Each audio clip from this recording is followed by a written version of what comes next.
चलिए मैं आपको करंट पढ़ाता हूँ आज।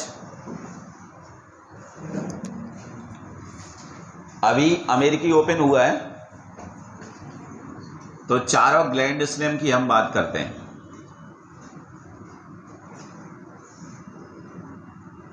ग्रैंड स्लैम संख्या में 4 होते हैं। साल का जो पहला होता है उसे ऑस्ट्रेलियाई ओपन कहते हैं। साल का पहला, साल का जो दूसरा ग्रैंड स्लैम होता है, दूसरा वो फ्रेंच होता है।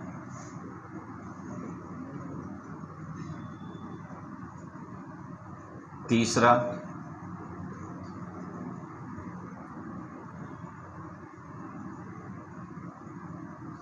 विंबलडन होता है, और सबसे अंतिम में अमेरिकी ओपन होता है। सबसे लास्ट में अमेरिकी ओपन होता है। ऑस्ट्रेलिया ओपन साल के शुरू में खेला जाता है, सबसे शुरू में, ठीक है। सबसे पहला क्रम से मैंने लिख दिया है, सबसे प्रारंभ में खेला जाता है, और अमेरिकी ओपन सबसे लास्ट में खेला जाता है।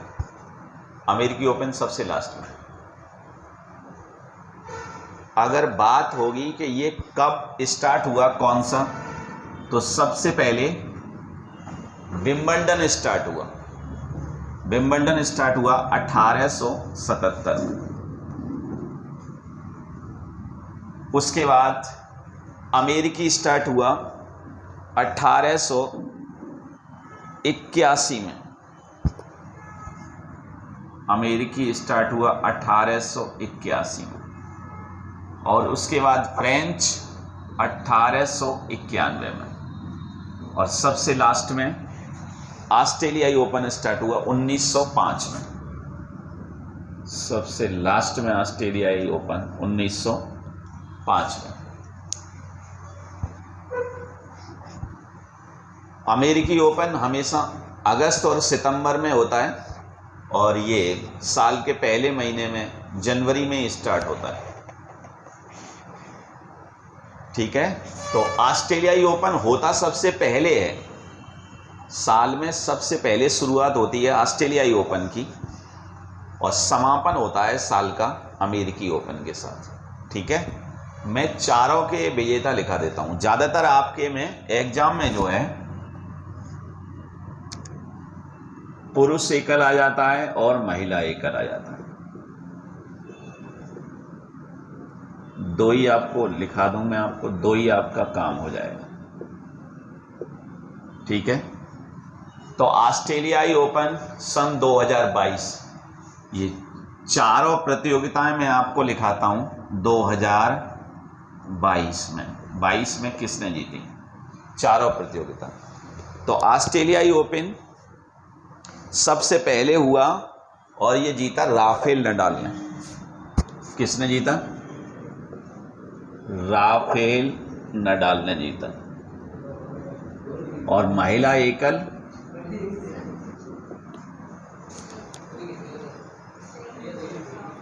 एशले बार्टी ने, ठीक है, एशले बार्टी ने। राफेल नडाल लिख देना ब्रैकेट में, किस देश के हैं, तो आप लिख देना राफेल नडाल।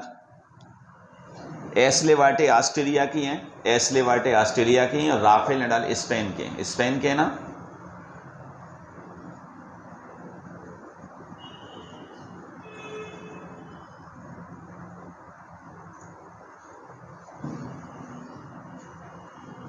अब दूसरे वाले लिखिए आप।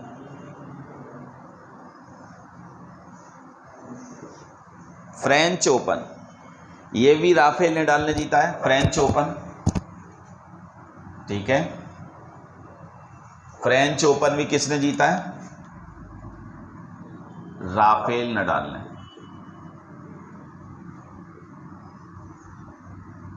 और महिला लिख लीजिए, महिला लिख दीजिए Iga Swiatek. Iga Swiatek.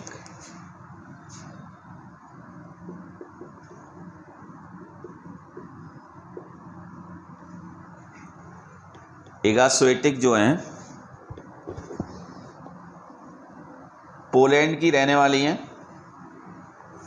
Poland की रहने वाली हैं। इगा स्विएटेक किस देश की हैं? पोलैंड की रहने वाली हैं। अब विंबलडन को लिख लीजिए आप।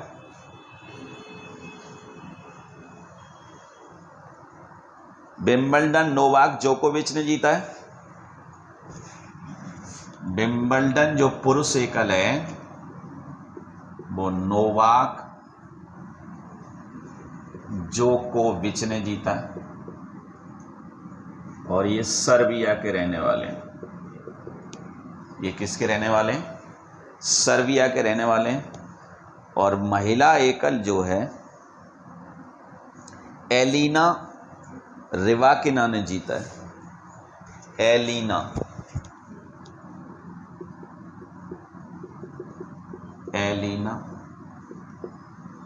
रिवाकिना ने जीता।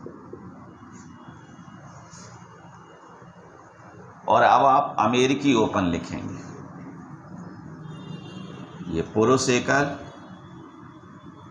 और ये महिला एकल। ये अभी हाल ही में 2 दिन पहले ही समाप्त हुआ है और कार्लोस अल्कारेज ने जीता है पुरुष एकल।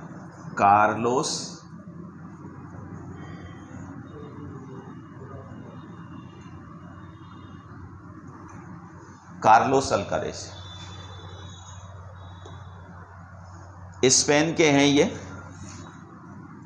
कार्लोस अल्कारेज कहाँ के हैं? स्पेन के। और ये सबसे कम उम्र के एटीपी में नंबर 1 रैंकिंग पाने वाले आदमी हैं। ठीक है, 30 वर्ष में, पिछले 30 साल में केवल 19 साल की उम्र में इन्होंने नंबर 1 रैंकिंग पाई है। केवल 19 साल की उम्र में Carlos Alcaraz.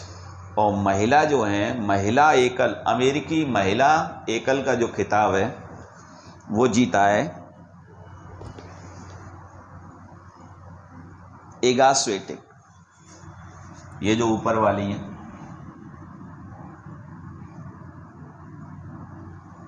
Iga Swiatek, Poland की रहने वाली। इगा स्विएटेक पोलैंड की रहने वाली।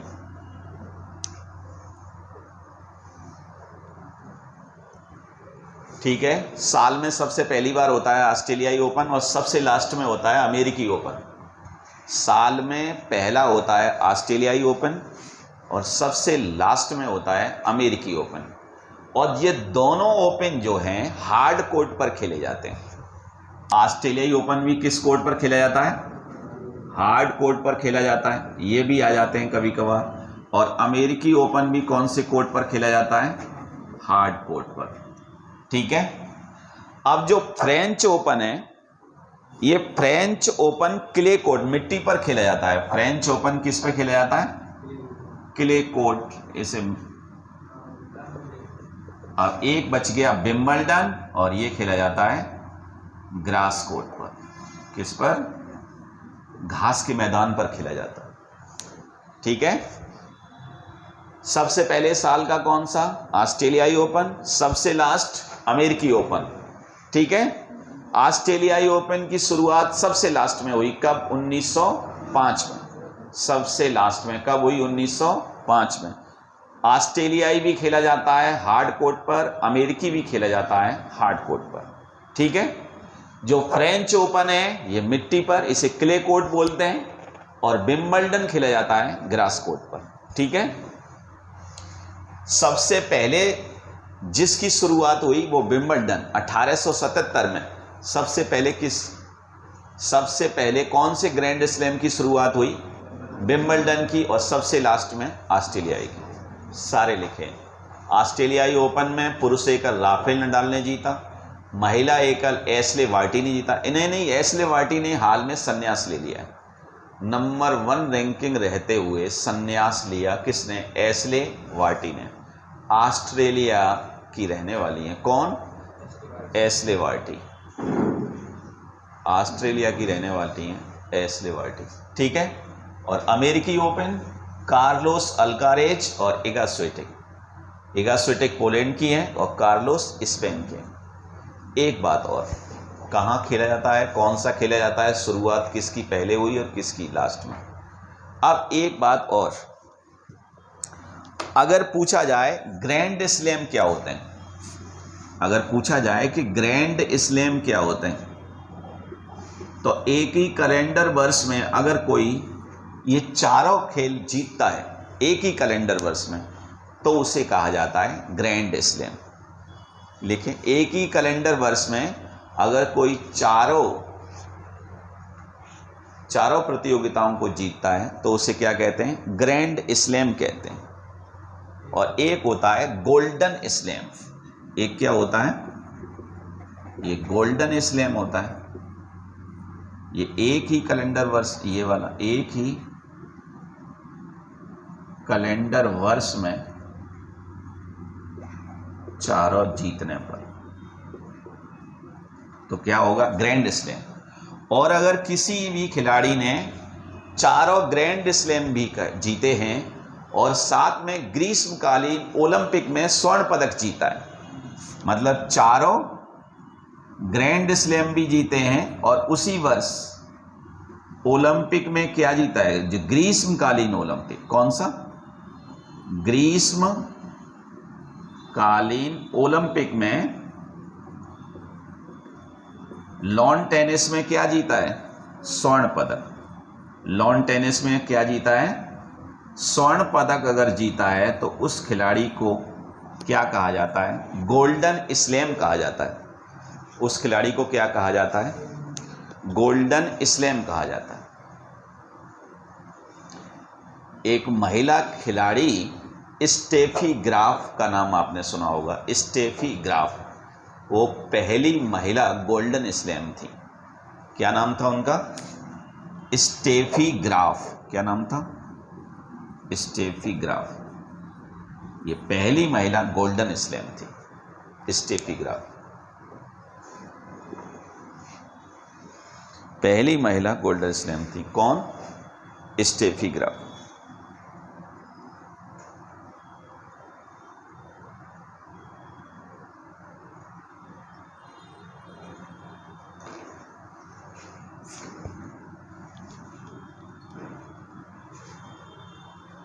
चलिए आगे चलते हैं।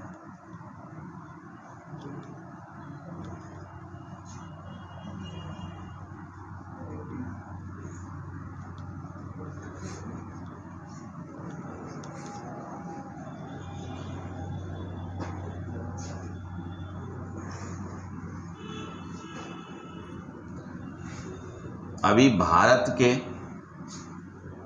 हाल ही में बहुत बड़े पुरातत्वविद थे बीवी लाल, उनका निधन हो गया, तो थोड़ा सा उनके बारे में हम लोग जानेंगे। बीवी लाल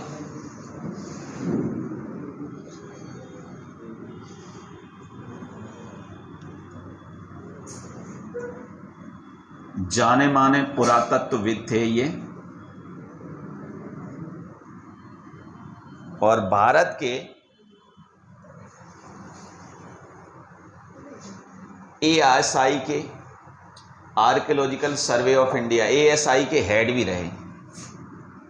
ASI के क्या रहे? ये हेड भी रहे। दरअसल एक स्थान है, उसका नाम है कालीबंगा। कालीबंगा की खुदाई की थी किसने? बीवी लाल ने और BK थापर ने। बीवी लाल ने और BK थापर, इन्होंने इसकी खुदाई थी। ये कालीबंगा राजस्थान में स्थित है। कहाँ पर है? राजस्थान में है, और ये घग्गर नदी के किनारे है। कहाँ पर है? घग्गर नदी के किनारे स्थित है ये राजस्थान। काली का मतलब होता है काली और बंगा माने होता है चूड़ियाँ। इस शब्द का अर्थ होता है काली बंगा का काली चूड़ियाँ। इस शब्द का अर्थ क्या होता है? काली बंगा शब्द का अर्थ होता है काली चूड़ियाँ। यहाँ से कई महत्वपूर्ण चीज़ें मिली हैं काली बंगा से। काली बंगा से एक तो जुते हुए खेत के साक्ष्य मिलेंगे। जुते हुए खेत के क्या मिले? साक्ष्य मिले काली बंगा से। और काली बंगा से एक और महत्वपूर्ण चीज मिली है, अग्निकुंड मिले। क्या मिले? अग्निकुंड मिले काली बंगा से। दरअसल इस काली बंगा स्थल की खोज तो अमलानंद घोष ने 1952 में की थी। काली बंगा की खोज किसने की थी? अमलानंद घोष ने की थी। 1952 में की थी। किसने? अमलानंद घोष ने काली बंगा की खोज की थी 1952 में। लेकिन खुदाई किसने की थी? बीवी लाल ने और बीके थापर ने खुदाई की थी। राजस्थान के ये हनुमानगढ़ क्षेत्र में स्थित है काली बंगा, राजस्थान। बहुत महत्वपूर्ण स्थल है और यहाँ पर दो चीज़ें बहुत महत्वपूर्ण हैं, एक जुते हुए खेत का साक्ष्य है और एक अग्निकुंड। दरअसल जो अग्निकुंड जिसमें हवन वगैरह करते थे, ऐसे साक्ष्य मिले हैं अग्नि के, जिसमें अग्नि जलती थी कुंडों में। तो आपको पता है कुंड में अग्नि का प्रज्वलन हमारे यहाँ है अभी भी। कालीबंगा से ये साक्ष्य मिले थे, इसकी खोज की थी बीबी लाल ने। इनका हाल में निधन हो गया। ऐसा माना जाता है कि कालीबंगा से पहले दो स्थल और बहुत बड़े थे, एक हड़प्पा और एक मोहनजोदड़ो। ये दोनों ही स्थल पाकिस्तान में पड़ते हैं जी। दोनों ही स्थल कहाँ पड़ते हैं? ये हड़प्पा जो है ये रावी नदी के किनारे है और ये मोहनजोदड़ो ये सिंधु नदी के किनारे है। ठीक है, हड़प्पा कहाँ पर है? रावी नदी किनारे है और मोहनजोदड़ो सिंधु नदी के किनारे है और कालीबंगा घग्गर नदी के किनारे है। ठीक है, घग्गर नदी के किनारे है। जो पूरी सिंधु सभ्यता है, पूरी की सिंधु सभ्यता अगर मैं उसे बांटूं तो एक उसका उत्तरी इलाका है और एक उसका दक्षिणी और एक पूर्वी और एक पश्चिमी। तो अगर पूरी सिंधु सभ्यता का सबसे उत्तरी इलाका अगर मैं पता करूं उत्तर के साइड, तो मांडा है। उत्तर के साइड सबसे उत्तरी स्थल, पूरी सिंधु सभ्यता का सबसे उत्तरी स्थल कौन माना जाता है? मांडा। और अगर दक्षिणी स्थल में पता करूं तो ये है दैमाबाद। कौन सा है? दैमाबाद। अगर मैं पश्चिमी स्थल की बात करूं, पश्चिमी की, तो ये है सुतका गैंडोर। सुतका गैंडोर ये सबसे पश्चिमी है। और अगर मैं पूर्वी स्थल की बात करूं तो ये है आलमगीरपुर। ये आलमगीरपुर और ये पड़ता है मेरठ। कहाँ पड़ता है? मेरठ। ये सुतका गैंडोर ये पश्चिमी इलाका है। ये बलूचिस्तान साइट है। बलूचिस्तान जो पाकिस्तान में पड़ता है वो बलूचिस्तान। वहीं पर मेहरगढ़ पड़ता है। अब ये वैसे तो भारत और पाकिस्तान एक ही थे, अब ये अलग अलग हैं तो इनका डिवीज़न भी अलग अलग है। ठीक है, तो ये बीवी लाल जो हैं काफ़ी इम्पोर्टेंट व्यक्ति हैं, ये पुरातत्वविद हैं जाने माने। इनका हाल ही में हो गया निधन। इनके बारे में एक बात और महत्वपूर्ण है इनके बारे में। इन्होंने जो बाबरी मस्जिद थी, इस बाबरी मस्जिद का जो प्रकरण है काफ़ी दिन तक सुप्रीम कोर्ट में चला था। और इसकी जब प्रकरण ये चला था तो ये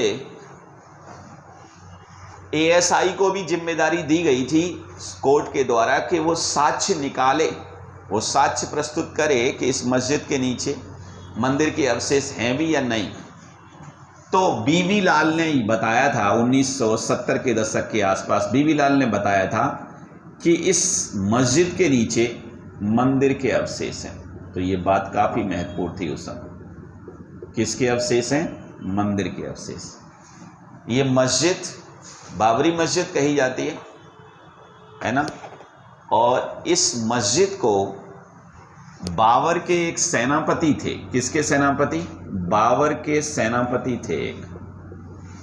बाबर के सेनापति थे मीर वकी, कहा जाता है मीर वकी के द्वारा बनाया गया था। बाबर के सेनापति थे मीर वकी, उनके द्वारा इस मस्जिद का निर्माण किया गया था। कहाँ पर? अयोध्या में। ये काफ़ी विवादित रही और इसके नीचे बताए थे कि मंदिर के अवशेष हैं। और ये बात बताई थी सबसे पहली बार बीवी लाल ने, आर्कियोलॉजिकल सर्वे ऑफ इंडिया के हेड रहने के नाते ये बात उन्होंने बताई थी।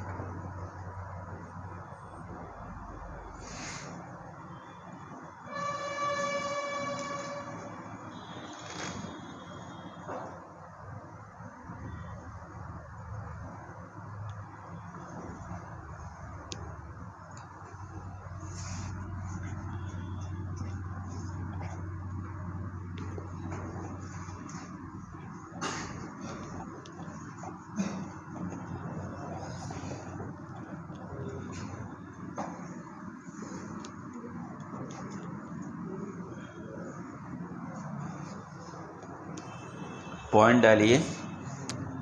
एशिया कप 2022,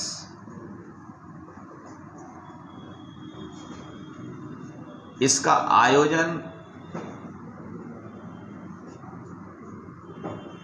श्रीलंका में होना था। पहले कहाँ होना था? श्रीलंका में होना था, लेकिन वहाँ समस्या आ गई। श्रीलंका में बहुत सारे आंदोलन हुए, अर्थव्यवस्था वहाँ की पटरी से उतर गई बहुत सारी चीज़ों की वजह से। एशिया कप ट्रांसफ़र कर दिया और अब ये हुआ कहाँ पर? UAE में। एशिया कप का आयोजन अब UAE में हुआ। इसमें विजेता बना श्रीलंका और उप विजेता रहा पाकिस्तान। श्रीलंका ने इसको छठवीं बार जीता है। क्या बार जीता है? छठवीं बार जीता है। 6 बार जीता। एशिया कप को सबसे अधिक बार भारत ने जीता है। सबसे अधिक बार किसने जीता? सबसे अधिक बार भारत ने जीता। किसको? एशिया कप को। सबसे अधिक बार एशिया कप को किसने जीता? भारत में। ये होना था इसका आयोजन कहाँ पर? श्रीलंका में, लेकिन वहाँ हो रहे आंदोलनों की वजह से इसके आयोजन को संयुक्त अरब अमीरात में किया गया। इस वक्त ये कंप्लीट हो चुका है और इसका विजेता था श्रीलंका। पाकिस्तान से भारत हार गया और वो इस दौड़ से बाहर हो गया। तो फाइनल जो हुआ वो श्रीलंका और पाकिस्तान के बीच हुआ। भारत और श्रीलंका के बीच पाक स्ट्रेट मौजूद है। भारत और श्रीलंका के बीच एक संधि है, उसे कहते हैं पाक स्ट्रेट।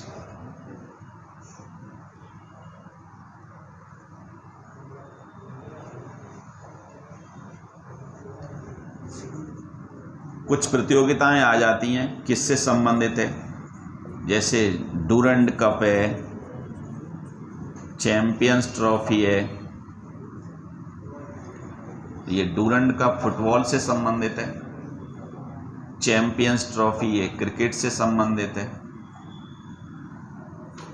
ये सुल्तान अजलान शाह कप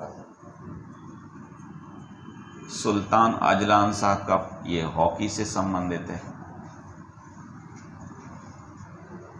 इन्हें आप करिए।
लिखिए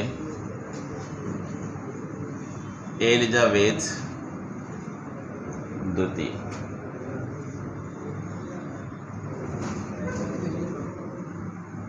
ब्रिटेन की महारानी है। ब्रिटेन की महारानी थी, हाल ही में इनका निधन हो गया।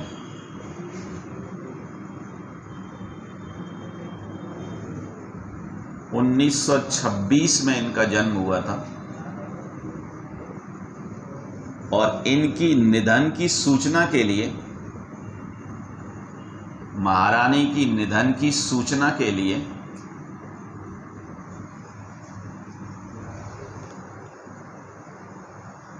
Operation London bridge, operation London bridge, operation London bridge British सरकार के द्वारा जारी किया गया था। एक ऑपरेशन महारानी की सूचना देने के लिए। महारानी की सूचना सबसे पहले उनके परिजनों को और उनके सचिव को दी जानी थी और उसके बाद ब्रिटिश प्रधानमंत्री को एक क्रम से दी जाती है। ठीक है, तो इस सूचना के लिए भी एक ऑपरेशन चला लंदन में, उसे कहते हैं ऑपरेशन लंदन ब्रिज। ब्रिटेन की सबसे अधिक समय तक राज करने वाली महारानी थी एलिजाबेथ द्वितीय। एलिजाबेथ द्वितीय दरअसल ब्रिटेन के सम्राट जो जॉर्ज पंचम भारत की यात्रा पर आए थे। जॉर्ज पंचम ब्रिटेन के सम्राट कौन थे? ब्रिटेन के एक सम्राट थे, उनका नाम था जॉर्ज पंचम। ये भारत की यात्रा पर आए थे। भारत की यात्रा पर आए थे 1911 में और इनकी मृत्यु हो गई थी 1936 में। और इनकी मृत्यु के बाद इनके बड़े बेटे को गद्दी मिली। उन्होंने एक तलाकशुदा अमेरिकी महिला से विवाह किया। इसके बाद उनकी गद्दी वो चली गई, फिर उनके छोटे भाई को मिली और उनके छोटे भाई ही महारानी एलिजाबेथ द्वितीय के पिता थे। महारानी एलिजाबेथ द्वितीय के पिता थे।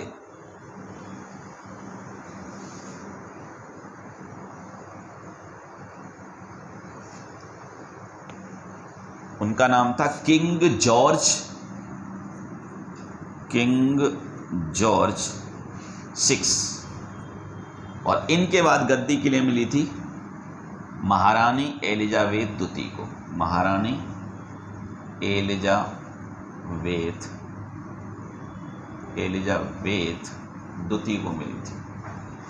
किंग जॉर्ज 6 के बाद गद्दी मिली महारानी एलिजाबेथ द्वितीय को और महारानी के बाद महारानी की मृत्यु हो गई।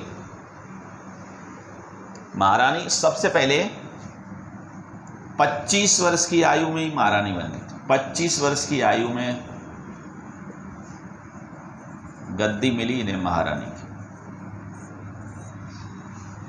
जिस प्रकार भारत में राष्ट्रपति का पद होता है वैसे ही ब्रिटेन में महारानी का पद होता है।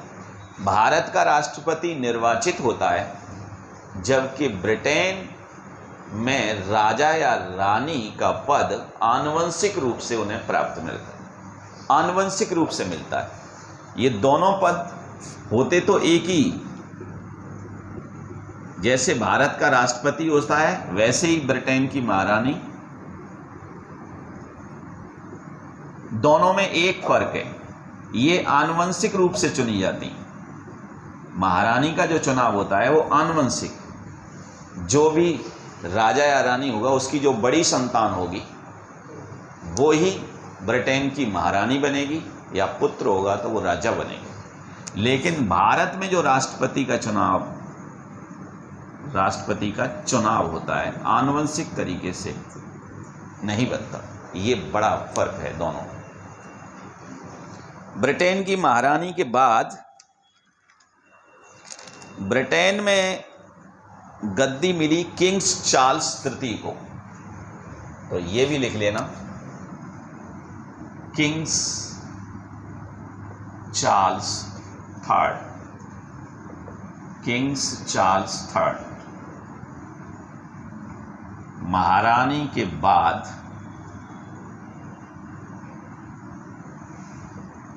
अगले राजा होंगे, ठीक है।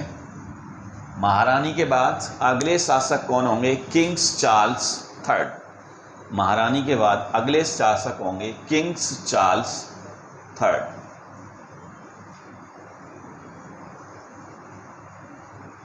महारानी के सबके दर्शन करने हैं ना तो 30 घंटे तक लाइन में लगा रहना पड़ेगा, तब न बारी आएगी।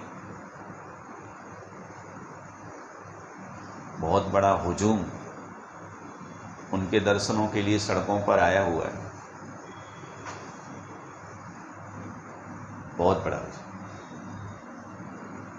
ब्रिटेन में अभी हाल ही में नए प्रधानमंत्री का चुनाव हुआ है। ब्रिटेन में नई पीएम बनी है, उनका नाम है Liz Truss. Liz Truss Britain में नए पीएम बनी है, लिज ट्रस। महिला है, तीसरी प्रधानमंत्री हैं लिज ट्रस। कौन से नंबर की हैं? तीसरी। पहली थी मार्गरेट थ्रेचर, दूसरी थी थेरेसा और तीसरी हैं लिज। और तीनों के तीनों महिला प्रधानमंत्री कंजर्वेटिव पार्टी से हैं। तीनों की तीनों महिला प्रधानमंत्री किससे हैं? कंजर्वेटिव पार्टी से हैं। तीनों की तीनों महिला प्रधानमंत्री किससे संबंधित हैं? कंजर्वेटिव पार्टी से संबंधित। कौन सी party? Conservative party.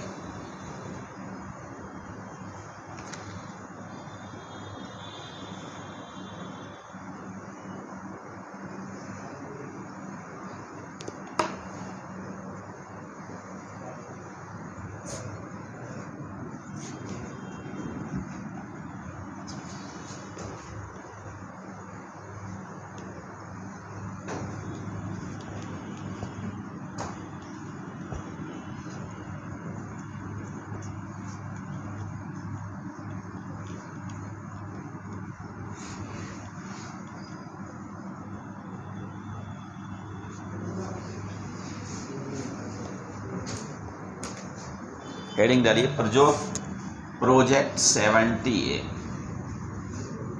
Project 70A।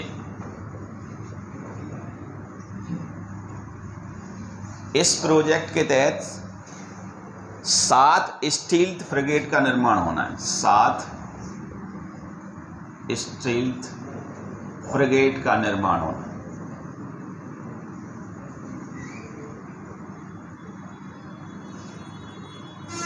7 steel frigate का निर्माण होना है और इन सब का निर्माण मझगांव डॉकयार्ड में होना है। इनका सब का निर्माण कहाँ होना है? मझगांव डॉकयार्ड में निर्माण होना। मझगांव में निर्माण होना है।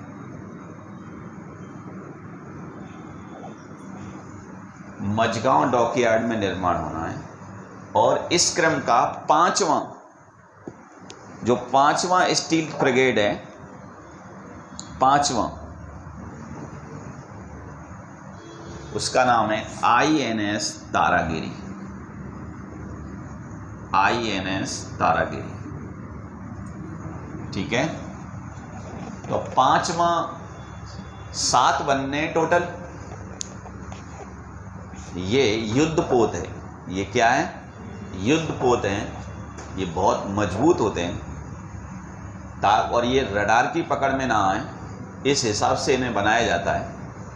ये 7 बनने प्रोजेक्ट 17A के तहत। कितने बनने? 7। इसमें 5वें नंबर का बन गया है, उसका नाम है INS तारागिरी। ये महाराष्ट्र में एक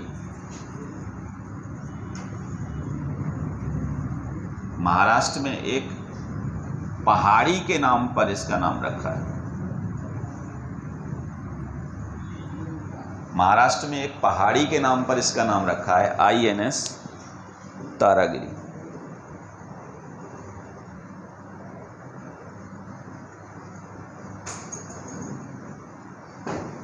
INS तारागिरी।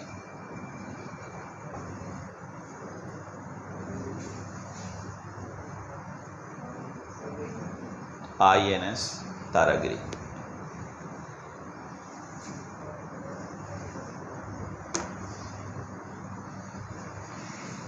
आप सबसे ज़्यादा ध्यान रखना INS विक्रांत का, ठीक है। ये बहुत इंपॉर्टेंट बात है। INS विक्रांत ये भारत का पहला विमान वाहक पोत है, भारत में निर्मित विमान वाहक पोत है ये INS विक्रांत। एक प्रोजेक्ट 75 और चला था भारत में, जिसके तहत 6 पनडुब्बियों का निर्माण होना था। क्या पनडुब्बी? तो ये प्रोजेक्ट 70A है, 17A। वो था प्रोजेक्ट 75। कौन सा प्रोजेक्ट था? एक प्रोजेक्ट भारत में और चला, ये भी काफी महत्वपूर्ण था।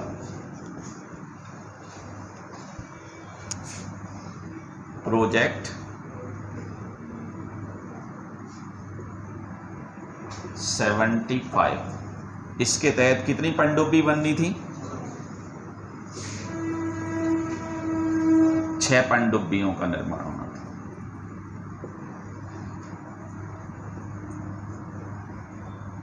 प्रोजेक्ट 75 के तहत क्या पनडुब्बी बननी थी? 6 पनडुब्बी। ये प्रोजेक्ट 75 है।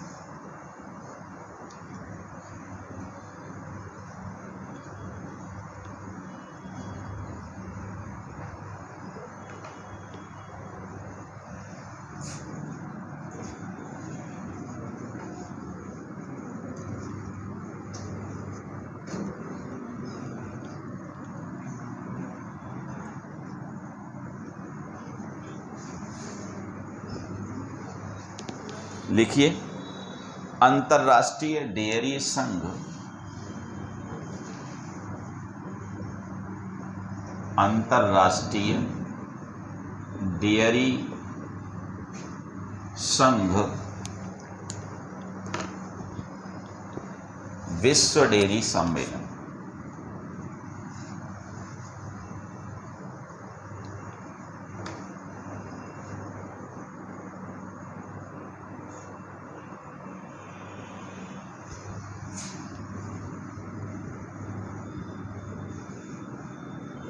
विश्व डेयरी सम्मेलन।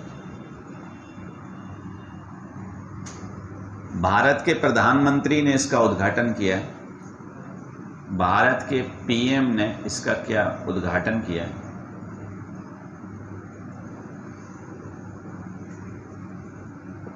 भारत के PM ने इसका उद्घाटन किया।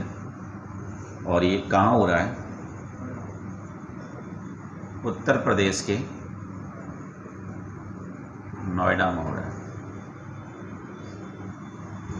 उत्तर प्रदेश के नोएडा में हो रहा है। इससे पहले ये सम्मेलन भारत में 1974 में हुआ था।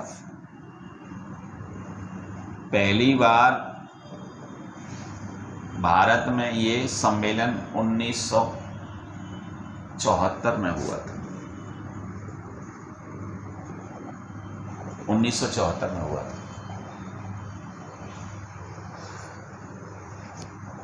अंतर्राष्ट्रीय डेयरी संघ विश्व डेयरी सम्मेलन। प्रधानमंत्री मोदी ने इसका उद्घाटन किया है। नोएडा में हो रहा है।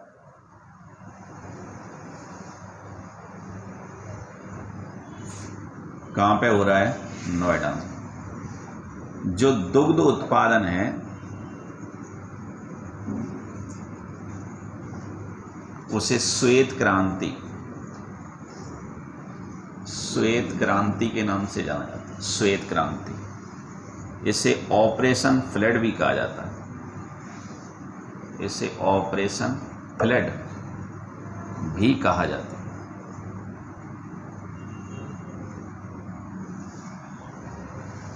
ऑपरेशन फ्लड भी कहा जाता है।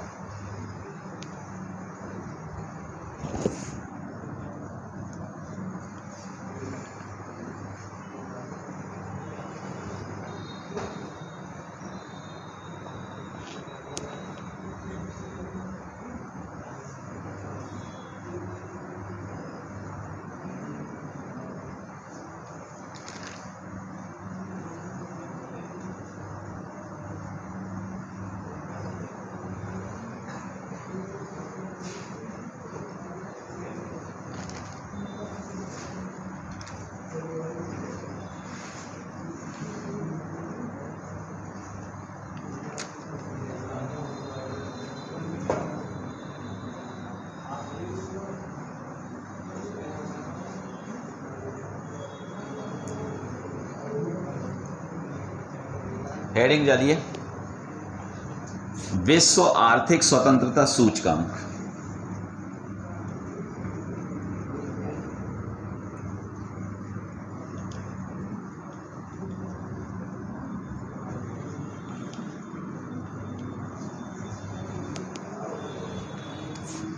विश्व आर्थिक स्वतंत्रता सूचकांक 2022। कनाडा की एक संस्था है the Fraser institute. The Fraser institute ये संस्था है कनाडा की। इसके द्वारा जारी किया जाता है। कनाडा की एक संस्था है द फ्रेजर इंस्टीट्यूट। इसके द्वारा जारी किया जाता है। इसमें पहले स्थान पर हांगकांग है, दूसरे स्थान पर सिंगापुर है और तीसरे स्थान पर स्विट्जरलैंड है। स्विट्जरलैंड। इस सूचकांक में भारत का जो स्थान है, भारत का स्थान 89, 89वां स्थान। भारत का 89वां स्थान।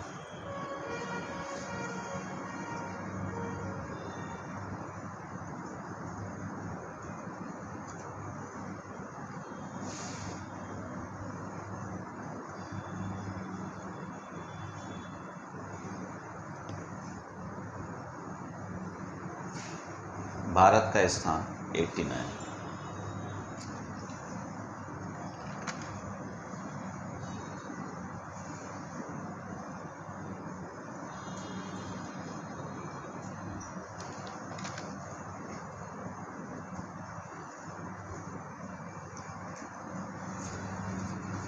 एक सैन्य अभ्यास भारत के पंजाब में हुआ है। लिखिए, गगन स्ट्राइक। गगन स्ट्राइक यह एक सैन्य अभ्यास है। यह एक सैन्य अभ्यास है जिसमें भारत की थल सेना और वायु सेना ने भाग लिया। थल सेना और वायु सेना ने भाग लिया। थल सेना और वायु सेना ने भाग लिया और ये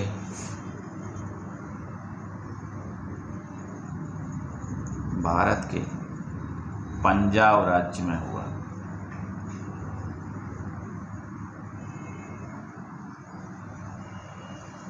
पांच नदियों का क्षेत्र पंजाब कहा जाता है।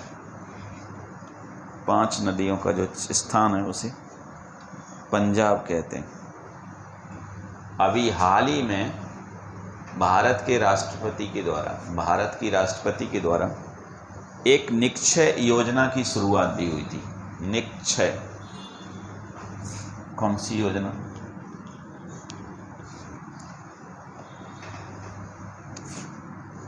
निक्षय योजना।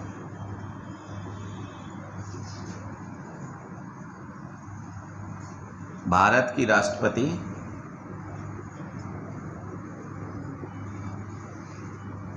द्रौपदी देवी मुर्मू के द्वारा स्टार्ट हुई ये योजना। ये टीबी को समाप्त करने के लिए सेकंड स्टेप में दूसरी योजना चली थी, ठीक है ना। किसको समाप्त करने के लिए? टीबी समाप्त करने के लिए भारत सरकार ने टीबी को समाप्त करने के लिए टारगेट तय किया है 2025। मलेरिया को समाप्त करने का टारगेट तय किया है 2030। टीबी जब बच्चों को हो जाती है तो उसके लिए BCG का टीका लगाया जाता है। BCG का टीका किसके निवारण के लिए लगता है? टीबी निवारण के लिए लगता है BCG का। ऐसे ही ट्रिपल एंटीजेंस होते हैं, ट्रिपल एंटीजेंस, ठीक है। हाँ, वो 3 बीमारियों के निवारण के लिए लगाए जाते हैं ट्रिपल एंटीजेंस के टीके, ठीक है। जो ट्रिपल एंटीजेंस हैं,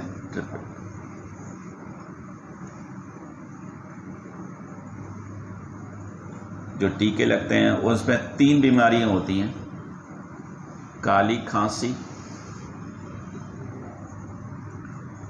डिफ्थीरिया और टिटनेस।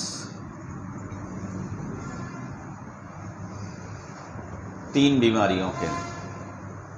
टिटनेस को धनुष टंकार भी कहते हैं, धनुष टंकार बीमारी। इसमें शरीर जो है टेढ़ा होकर धनुष के आकार का हो जाता है, इसलिए इस बीमारी का नाम है धनुष टंकार।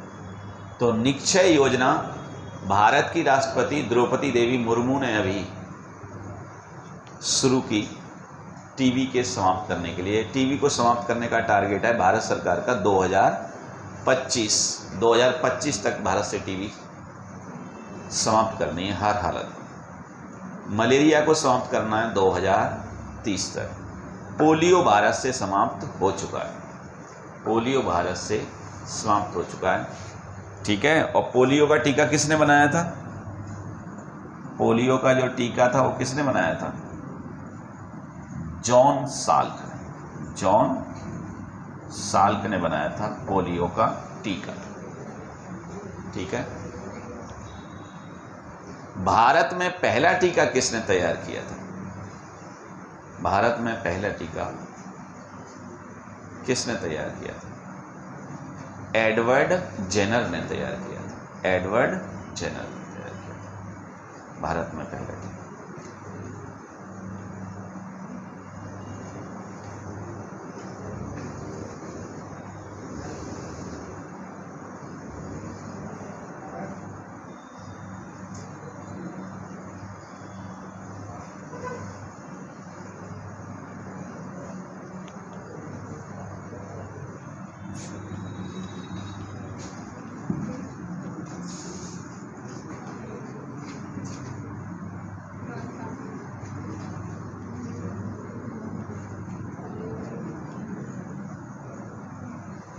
लिखिए स्वच्छ अमृत महोत्सव।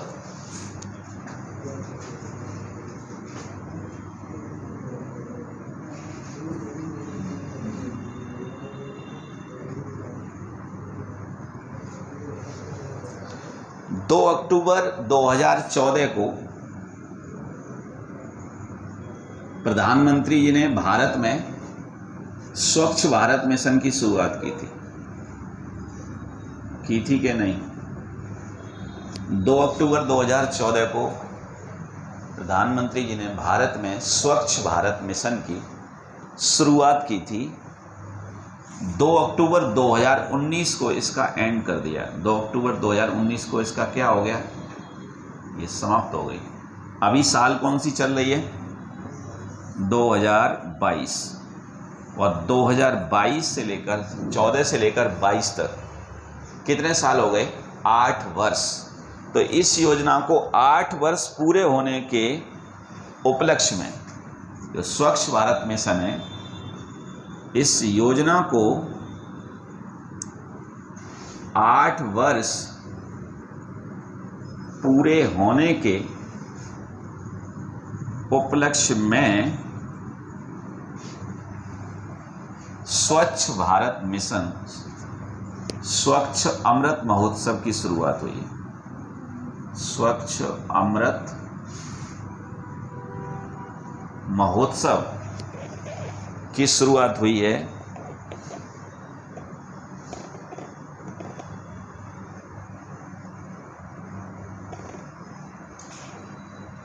स्वच्छ अमृत महोत्सव की शुरुआत हुई है। स्वच्छ भारत मिशन की शुरुआत कब हुई थी? 2 अक्टूबर 2014 को। 2 अक्टूबर को महात्मा गांधी जी का जन्म होता है और 2019 तक ये योजना चली। 8 वर्ष पूरे होने के में चला स्वच्छ भारत महोत्सव। हाल ही में प्रधानमंत्री जी ने एक नई योजना चलाई थी, PM श्री। कौन सी योजना? इसमें 14,500 स्कूलों का 14,500 स्कूलों को क्या किया जाएगा? अपग्रेड किया जाएगा। 14,500 स्कूलों को क्या किया जाएगा? अपग्रेड। इसमें आने वाले स्कूल केंद्रीय विद्यालय भी हो सकते हैं, संघ राज्यों में स्थापित हैं वो भी हो सकते हैं, और नगर निगम क्षेत्र में स्थापित हैं वो भी हो सकते हैं। एक ब्लॉक के कम से कम 2 स्कूलों का चयन होगा इस योजना के तहत। टोटल 14,500 स्कूल अपग्रेड किए जाएंगे। किस योजना के तहत? PM श्री योजना। PM श्री योजना। PM श्री योजना। एक और चली नमस्ते योजना। नमस्ते योजना ये सफाई कर्मियों से संबंधित है। जो हमारे सफाई कर्मी हैं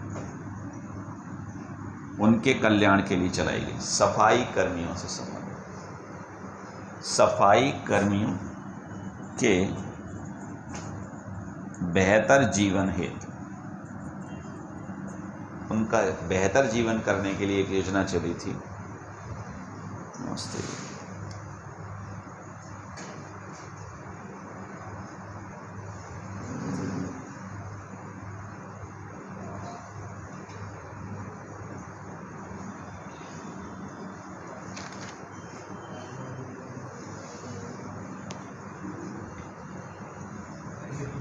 हेडिंग डालिए छाता परियोजना।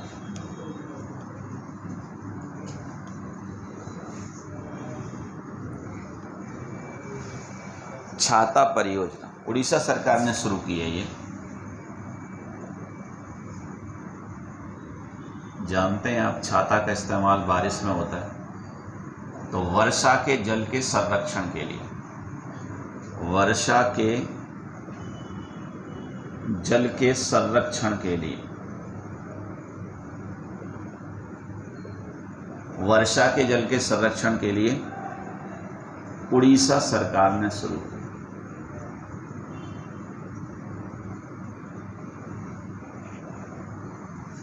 अगर आपसे पूछा जाए सबसे ज़्यादा शुद्ध जल किसका होता है, तो वर्षा का जल सबसे शुद्ध होता है।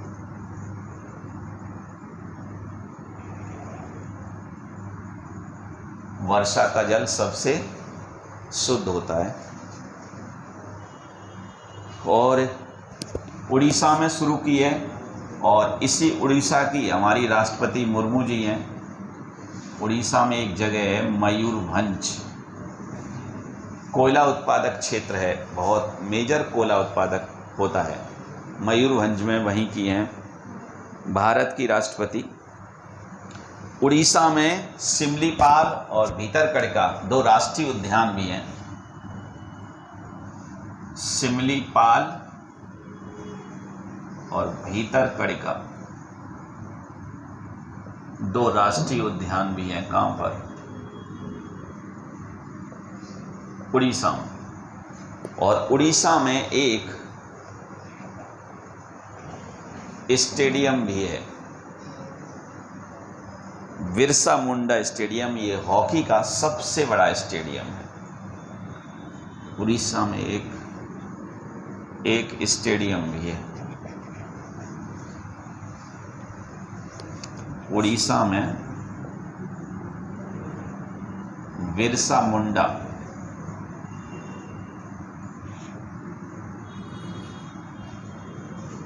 स्टेडियम है। ये हॉकी का सबसे बड़ा स्टेडियम।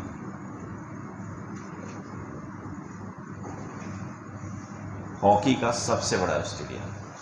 और उड़ीसा के मुख्यमंत्री हैं नवीन पटनायक।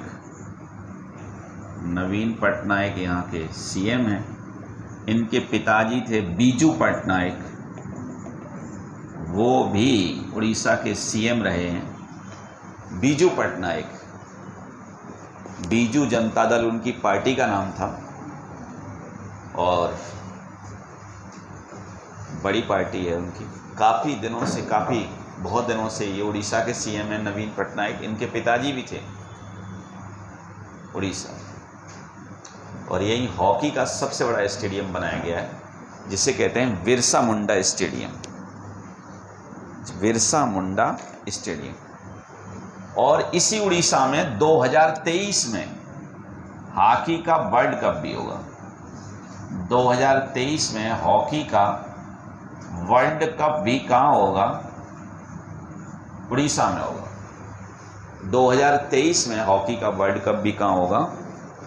उड़ीसा में ही होगा।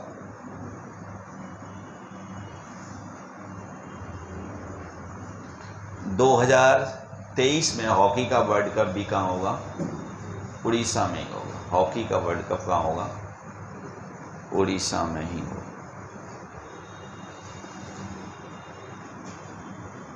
एक नाम लिखिए, सुनील लांबा। सुनील लांबा ये नौसेना के हेड रहे हैं भारत में, पूर्व नौसेना प्रमुख रहे हैं।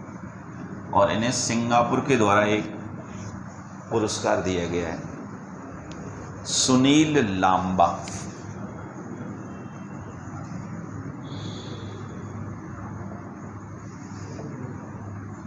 लिखिए, नौसेना के पूर्व प्रमुख,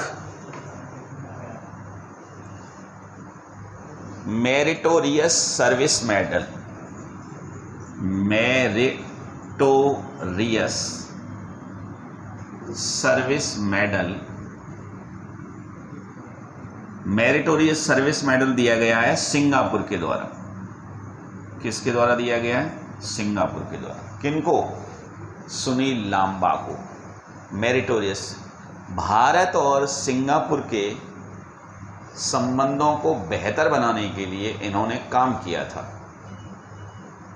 भारत और सिंगापुर के संबंधों को बेहतर बनाने के लिए काम किया था सुनील लांबा जी ने। इसलिए सिंगापुर ने इनको एक पुरस्कार दिया, मेरिटोरियस सर्विस मेडल।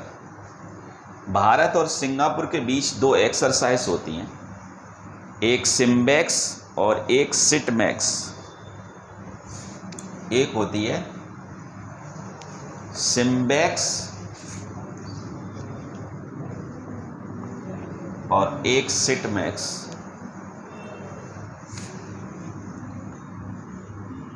एक सिम्बैक्स और एक होती है सिट मैक्स। ये भारत और सिंगापुर के बीच होती है, भारत और सिंगापुर, और ये होती है भारत, सिंगापुर और थाईलैंड, इनके बीच होती है। सिंगापुर और थाईलैंड दोनों किसके सदस्य हैं? आसियान के सदस्य। किसके सदस्य हैं? आसियान के 10 सदस्य। आसियान के कितने सदस्य हैं? 10। उसमें से सिंगापुर भी है। 100% नगरीकृत देश है, पूरा 100% नगरीकृत देश है। कौन? सिंगापुर। और सिंगापुर का प्रत्यक्ष विदेशी निवेश भारत के साथ सबसे अधिक है। प्रत्यक्ष विदेशी निवेश भारत के साथ सबसे अधिक है।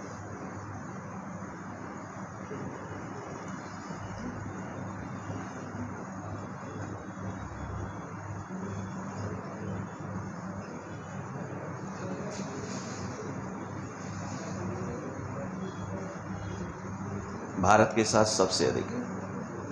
ठीक है,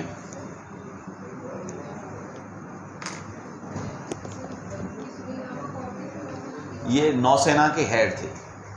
जैसे थल सेना अध्यक्ष होता है, वायुसेना अध्यक्ष होते हैं,